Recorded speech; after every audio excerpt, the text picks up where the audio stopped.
erokamano mokelo thuolo gokinyi sani mondo awuoye wachne.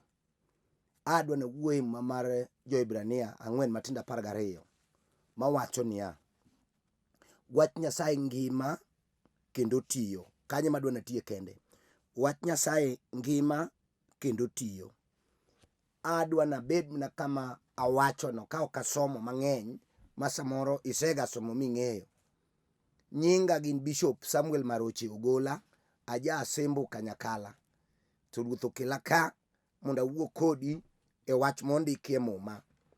Ibrania kata muma mar Jo-Ibrania nondiki gi ng'ama pok ong'ere maber, but kit ndikone to ne chalo Ja-Yahudi mane ong'eyo gik mane Yesu wuoye. To koseng'e, jomoko osekawo ni en Paulo, jomoko bende kawo mopogore opogore nikech kit ndikone chalo gi mar Paulo. Tadwaro ni mondo awachni ni jal mondiko bugni nofwenyo e utafiti mare gi gik manoneno kata manowinjo ni timore. Mae to chope mondiko ka ni wach Nyasaye adiera ongima kendo tiyo. Gima ngima en gima nyalo bedo go uhai. Ngima ng'ato en uhai mare. Tiende ni en ng'ama nyalo yueyo. En ng'ama samoro nyalo yueyo kamano to ok opar. Nitie ji mang'eny mangima to ni osiptal kamopielgie kitimo nigi nursing gi ngima batonge gima ginyalo timo. En jal makata jomobiro nene mokia. En jal makata gimochamo mokia nikech en ng'ama ipidho gojiko e yo mar atamalo ka en ok ong'eyo gima time.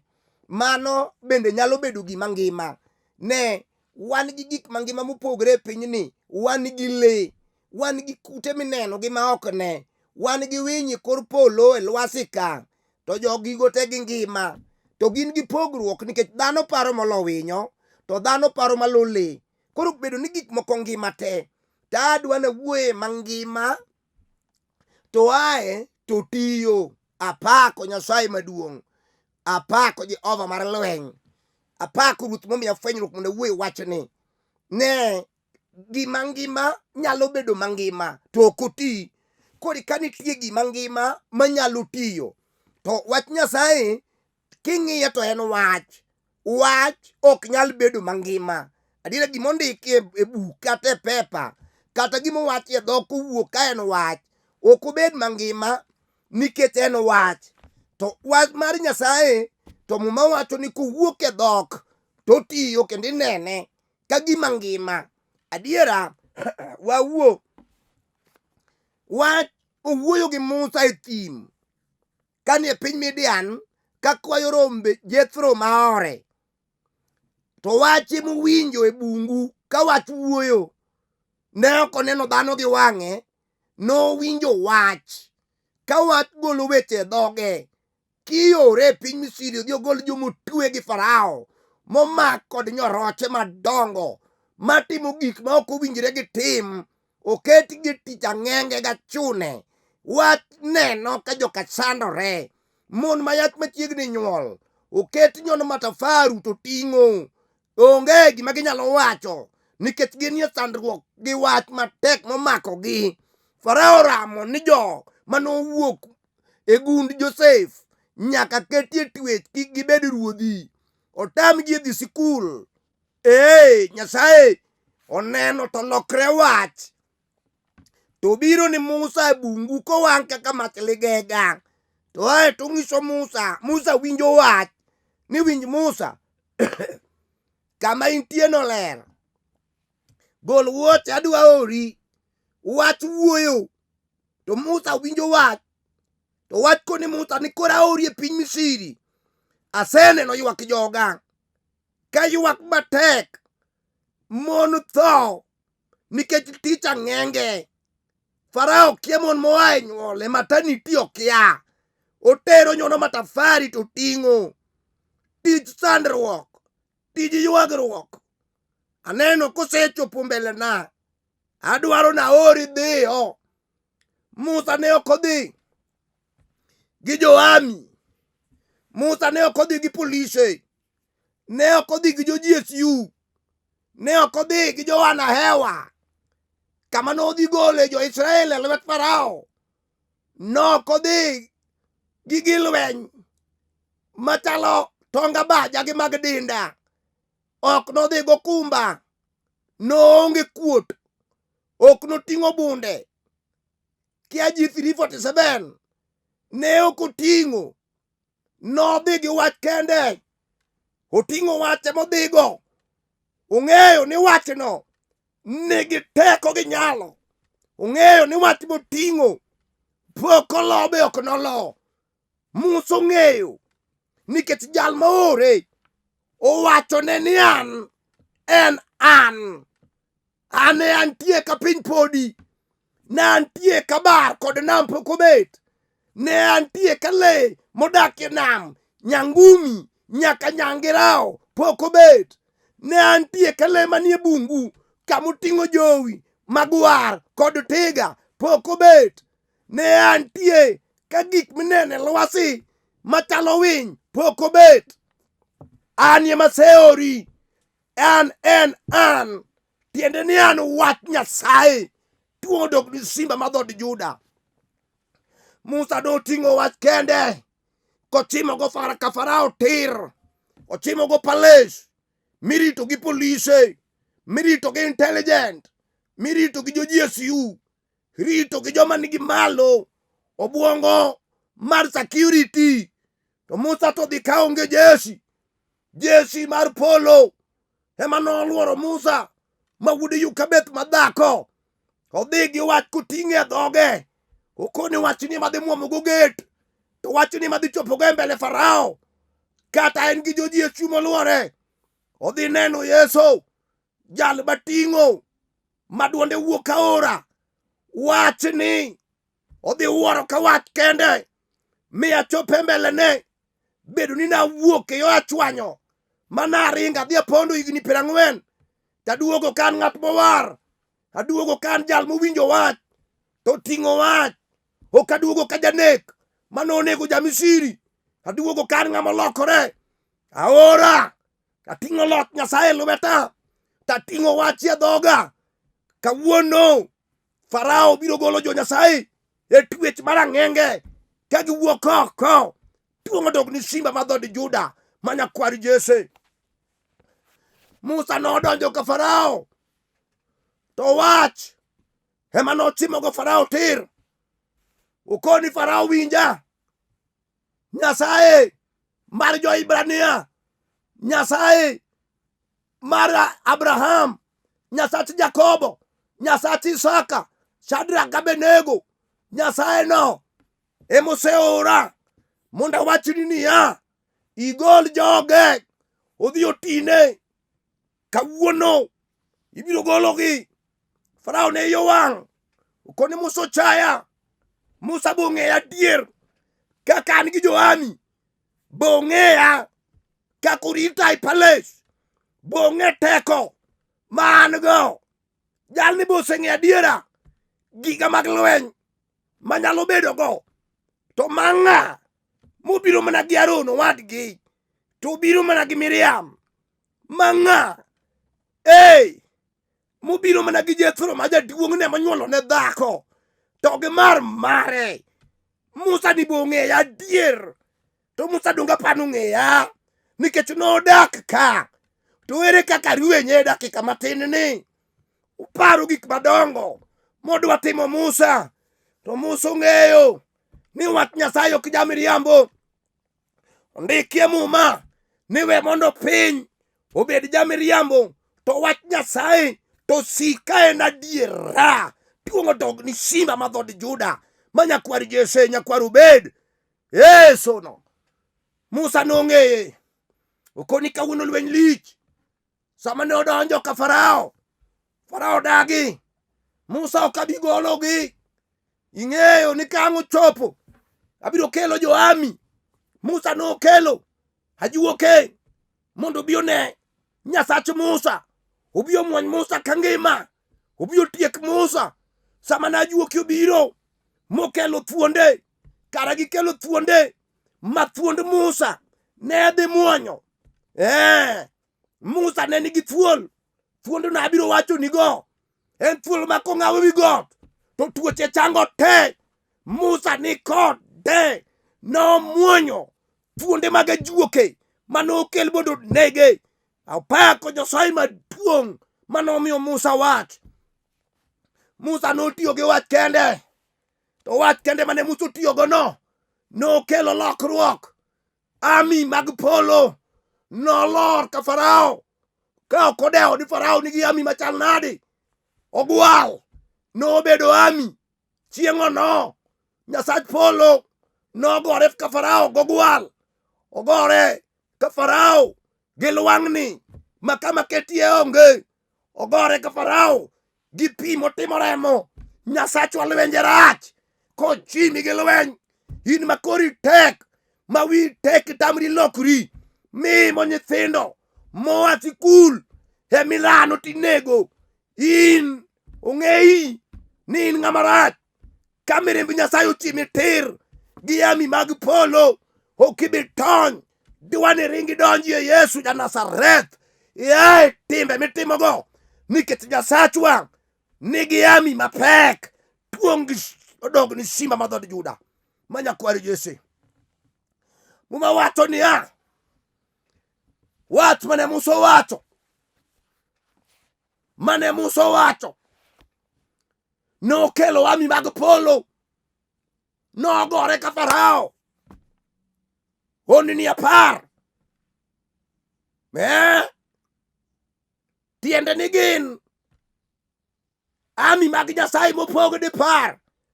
Mamoro kamoro ong'e kama goyo. Ogwal ong'e kama goyo.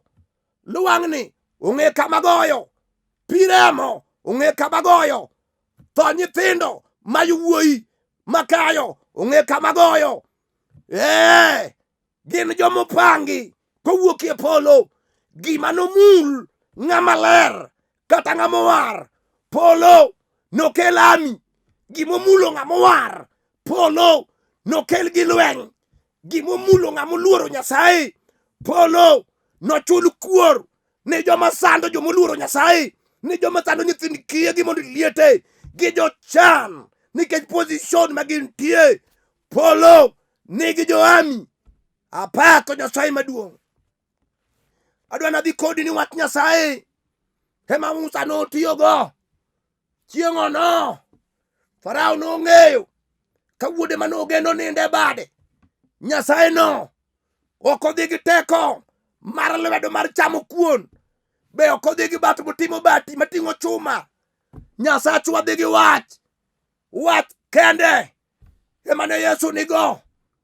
Owacho ni jaduong' lweny ni dhi adhi yudo ka nyathi ochango. Wach no ochango nyathi. Wach mane Yesu owacho e liend Lazaro mosetieko ndalo 4 maduong' mufuolu.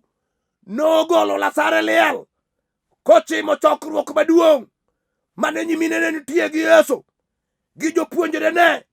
Wach mane Elisha owacho, wach no nochiero nyathi mane dhako cha otero. Wach ka ng'ato nigo to wach nyalo chungo gimoro amora matimre e dalani. Ondike Muma ni gimiwacho e dhogi, gino nyalo twe wino e ng'uti, to gino be nyalo golo wino motweyi. Kara wach mi ng'ato wacho ema nyalo kuong'o ng'ato, to wach mogwuok e dhok be manyalo gwedho ng'ato. Wach mane Isaka ogolo e dhoge ema nogwedho Jakobo ma wuode. Wach Nyasaye nigi teko. Tuong' odog ni simba ma dhod Juda. Wach ma Yesu owacho e dhoge ni mama dhi mondo timre ni. Wach kende ma Eli nowuoye gi Ana machiel Kana ni mama gimidwaro timre ni. Samuel none ijno ka Samuel obetie dweche 9. Ononyuole obedo janabi ng'eyo. Kuom wach mon maonge nyithindo senyuol. Kuom wach jonekni maringe e chiro osechango moliel wiye gi moluoki. Kuom wach miere mobam kochi maora ma jogweng' ong'eyo ni onge. Mier mapau gima ber minyalo yudie onge. Kuom wach Wach oseriegi ma giduogo gibedo mier. Wach golo ng'ato e buru to ting'o malo chiemo gi ruodhi. Wach golo achaye ma ji osechayigo to kelo luor kod demruok. Wach nyalo rieyo ng'amoran mawuokie ming'o mar pache maduogie paro maler. Wach osemiyo jomoko udi mane koth goyo mobedak e ute mag mareba. Sama nowinjo wach to wach noloke, wach nogonye, to wach noware moneno jamuri mar polo kolwarie ngimane. Wach Nyasaye ngima kendo tiyo. Duong' odog ni Simba ma dhod Juda. Osetiyo ing'eyo. Chieng' moro kwayalo injili e piny Imbo. Wach tek. Mama moro chogo nosebet e higni 7 modong' karenda. Odong' kodhero. Onge geno. Pache olal. Osetem gi yedhe mag mifuaro. Ajua kosewilore dala. Siptande onge mapok odhi. Madongo ming'eyo. Nodong' ka geno rumo oneno tho kende. Odong' koywagre olalo. Eni agola tie dalane. Butode. Wayude kar saa 8. Ka ongeo kowuo maber. Nyithinde mane dongo mbele ne. Nochako ywak to pod ngima. Chuore geno neno rumo. Ywak. Wadonjo gi Yesu kende. Wach mondike Johana 1 ni kar chakruok wachne nitie. To wachno ne en Nyasaye. Wadonjo gi wach. Sama ne wadonjo gi wach, twaketo chuore piny. To mama no ok ne nyal bet. Nonindo. Geno rumo. Oneno piny jomotho. Osewacho weche mogik ni chuore gi nyithinde udong' kod kwe. Ne nitie nyaka jatelo mar din manoleme. Ne osewire kod mo mondo dhi maber. To chieng'no ka wadonjo to wapong' gi miwafu mar roho. Onge gima nwatiyogo. Ne waonge yath. Ne waonge pesa.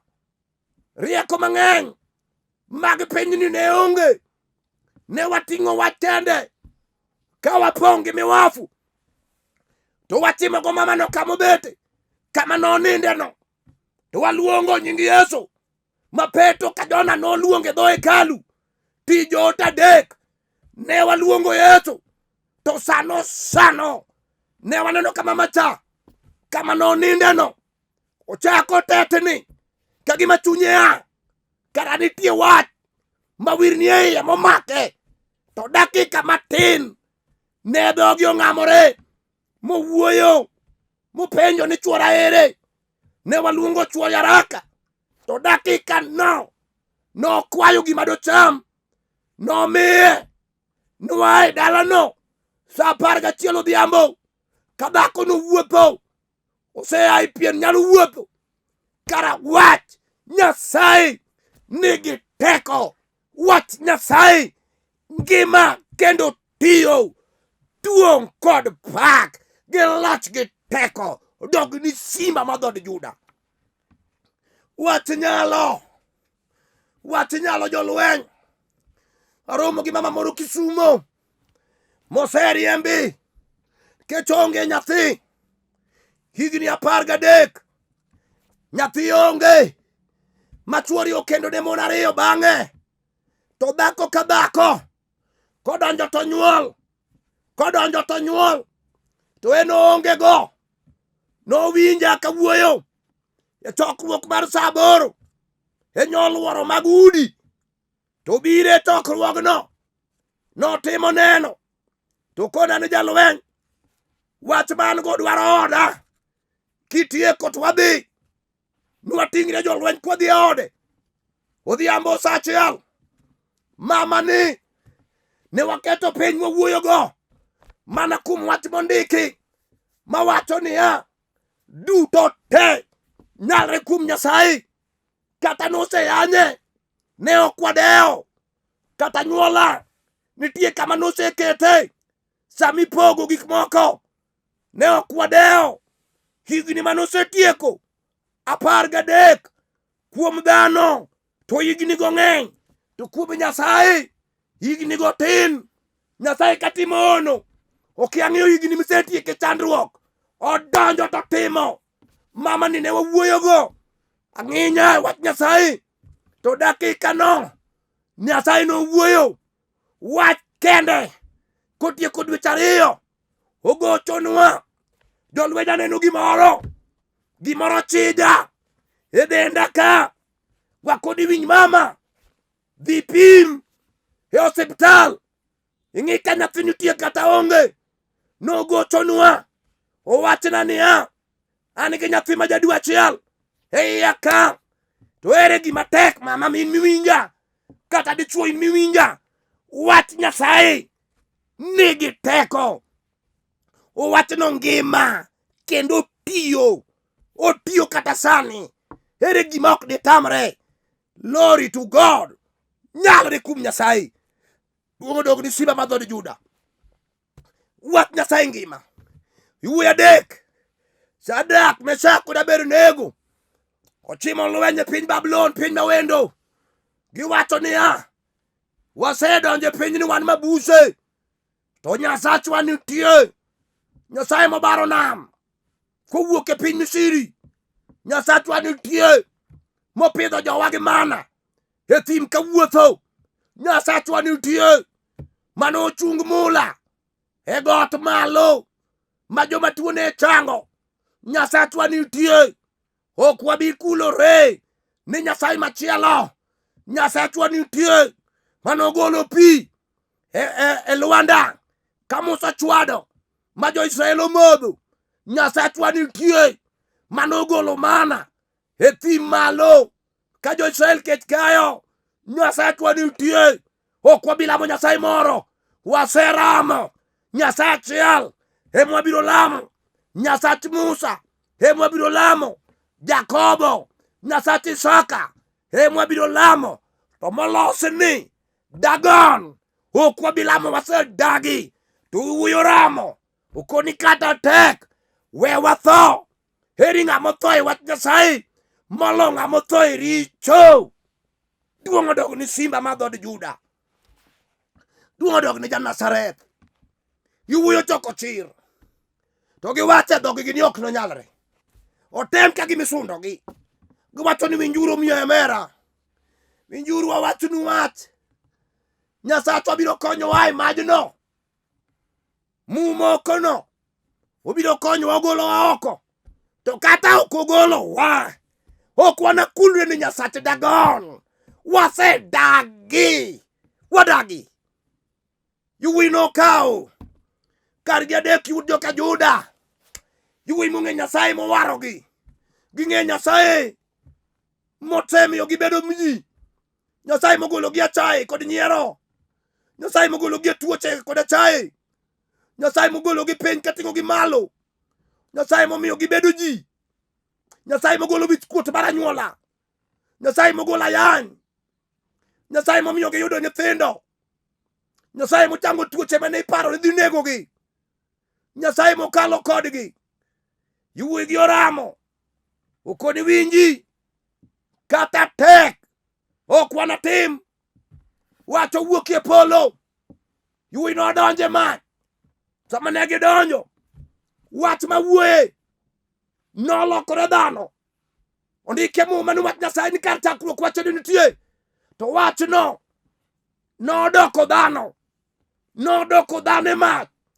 Chieng' no mobedo ng'at mar 4, one ji 3 manoketi, to gi ng'at mar 4 wach kati donje mach machal matieki. Nyasaye ni kanyo. Kati donje lweny kari mar tich. Nyasaye ni kanyo. Kati donje lweny kari mar ohala. Nyasaye ni kanyo. Adwa nalamie gi jomoko. Awuoye gi wach.